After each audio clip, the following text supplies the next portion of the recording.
If a man is in need of rescue, an airplane can come in and throw flowers on him, and that's just about all. But a direct lift aircraft could come in and save his life. That statement was made by one of the pioneers of aviation, Russian engineer Igor Sikorsky. Ever since childhood, he'd nurtured the dream of building a helicopter.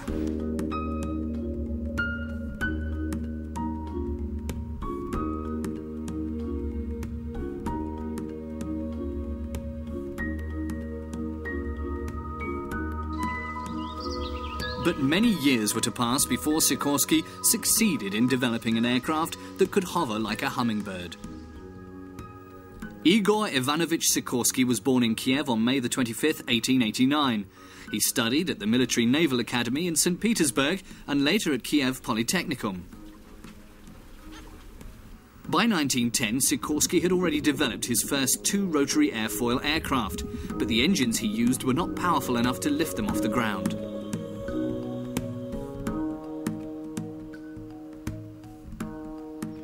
The principle behind the helicopter had been known for hundreds of years.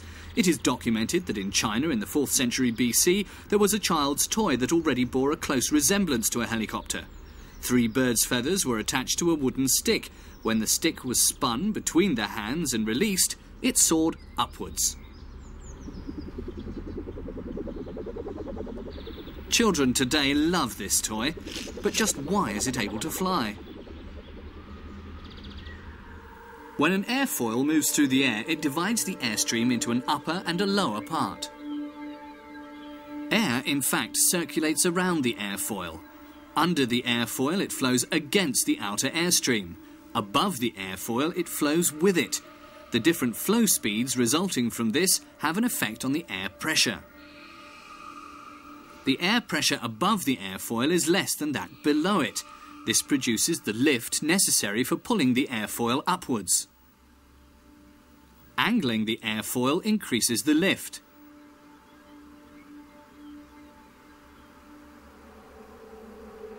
A stream of air around the airfoil is the basic prerequisite for lift. In order to take off from the ground, an aircraft generates this airflow through a high takeoff speed, but this calls for long runways. The airflow necessary for vertical takeoff, however, can also be generated simply by setting the airfoils themselves in motion.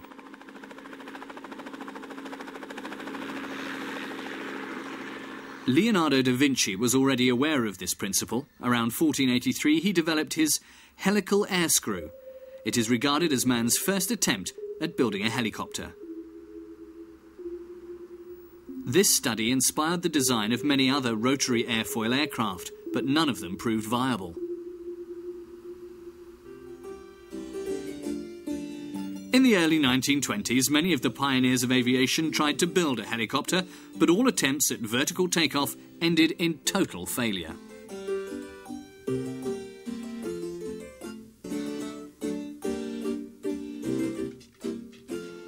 Igor Sikorsky first focused on designing fixed airfoil aircraft.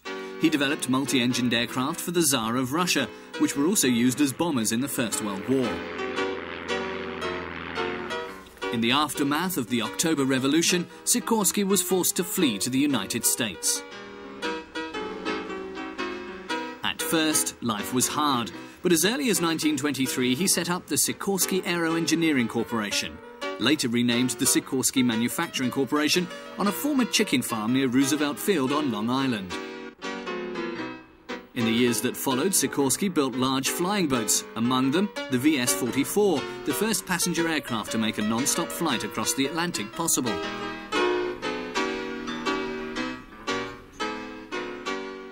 But Sikorsky was still preoccupied with the dream of building a helicopter. By now he had engines at his disposal that were light and powerful enough, but there was another problem. As soon as power was applied to the rotor, a torque reaction spun the helicopter body about its axis in the opposite direction to the blade. So Sikorsky had to develop a method of keeping the helicopter stable.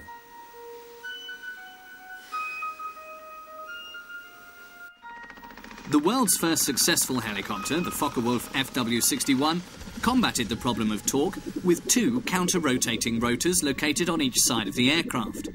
In 1936, Hanne Reitsch demonstrated the aircraft in the Deutschlandhalle Stadium in Berlin. Precise hovering flight was possible for the first time, even indoors. But the big drawback with this system was the extensive outrigger construction. German engineer Anton Flettner came up with an alternative. He solved the problem of torque by designing a helicopter with two counter-rotating rotors which intermeshed like the blades of an egg beater. Its maiden flight took place in Berlin in May 1939.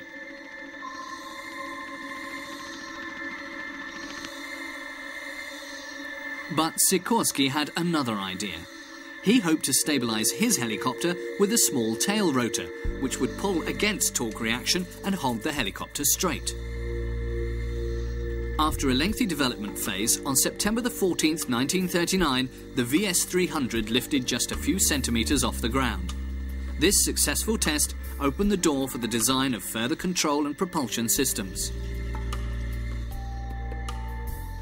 Stability, however, still proved a problem, as demonstrated in impressive fashion here by a light gust of wind.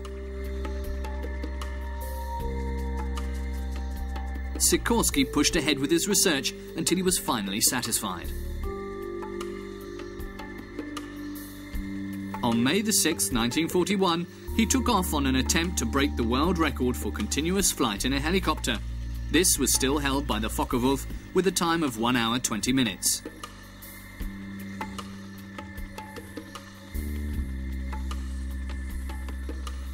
This handwritten sign told Sikorsky and the assembled journalists that the old record had tumbled.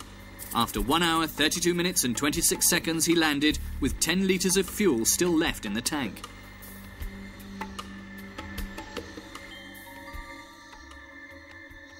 On December the 8th, 1941, Sikorsky presented the VS-300A, seen as the direct forerunner of modern helicopters.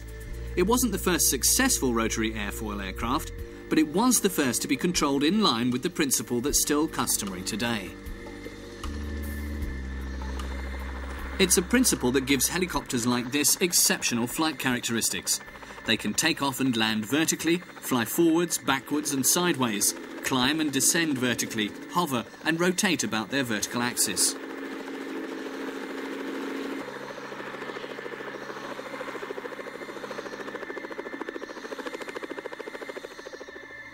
A helicopter has three major controls: the collective, the cyclic, and the pedals. For takeoff, there's no need to increase the rotational speed of the rotor. Instead, the angle of attack of all the rotor blades is altered simultaneously with the collective. Lift increases and the helicopter takes off. Movement of the collective is transferred to the rotor by a linkage. But how are control movements transferred from the fixed part of the helicopter, the fuselage, to the rotating part, the rotor? This is done by means of a swash plate, a large roller bearing mounted about the rotor shaft. The lower ring of the roller bearing is connected to the fuselage, the upper ring to the rotor via linkage rods. When the collective control lever is moved, the entire swash plate slides up or down the rotor shaft, altering the angle of attack of the rotor blades.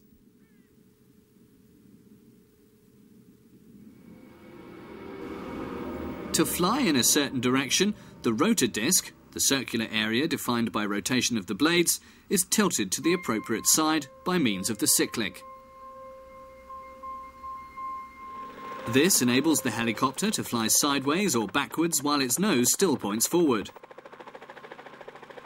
Tilting of the rotor disc is effected by changing the rotor blade's angle of attack.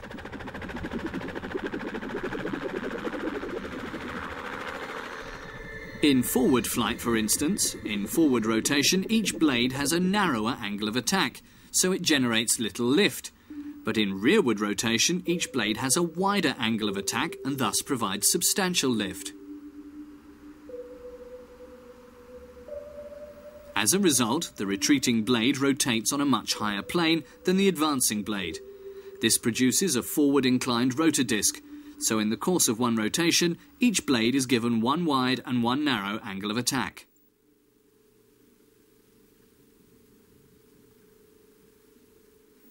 The pedals control the tail rotor's angle of attack. This compensates for the torque, but if the angle of attack is reduced too much, it can no longer offset the torque and the helicopter will spin about its axis. On the other hand, if the angle of attack is increased more than necessary, the helicopter will spin in the other direction. The control possibilities give modern helicopters truly aerobatic flight characteristics, and thus make the helicopter the most versatile of aircraft. Helicopters have been indispensable in rescue operations and for use in mainly inaccessible regions. They're restricted only in the height to which they can climb. At high altitudes, because of the thin air, the rotational speed of the rotor has to be constantly increased in order to generate the necessary lift. That is why a helicopter can never fly as high as an aeroplane.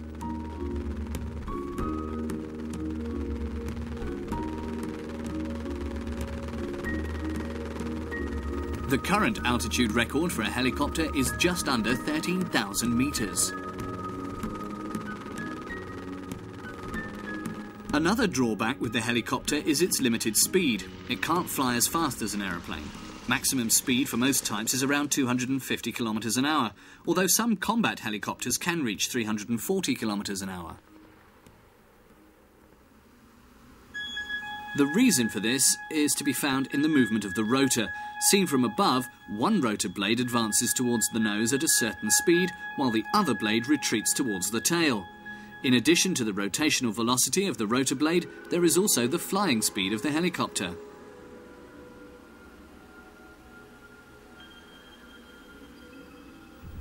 The two combined can enable the forward-going blade to reach supersonic speeds, but that would give rise to an extremely dangerous situation, because at a certain point the air around the rotor blade would be compressed, generating a shock wave. The airflow would break away, causing the blade to stall, and the pilot would lose control of the helicopter.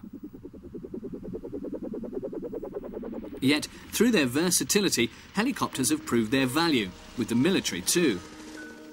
Sikorsky's second helicopter, the R-4, was commissioned by the United States Coast Guard. In 1954, a dramatic rescue operation focused public attention on the successor model. An oil freighter had run aground in heavy seas. The storm was so fierce that the crew could only be rescued from the air. On 2 flights, the XR-5 managed to save everyone on board the vessel.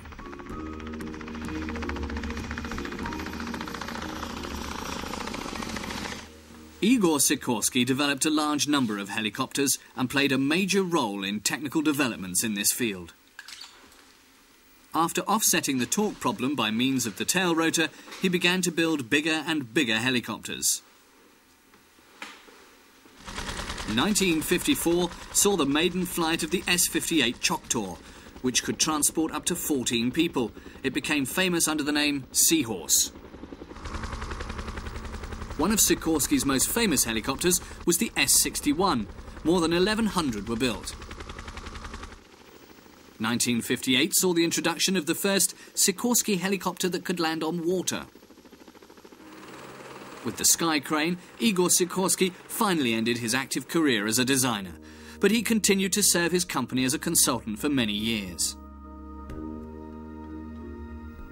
On the morning of October the 26th, 1972, Igor Sikorsky passed away at his home in eastern Connecticut. He was 83 years old.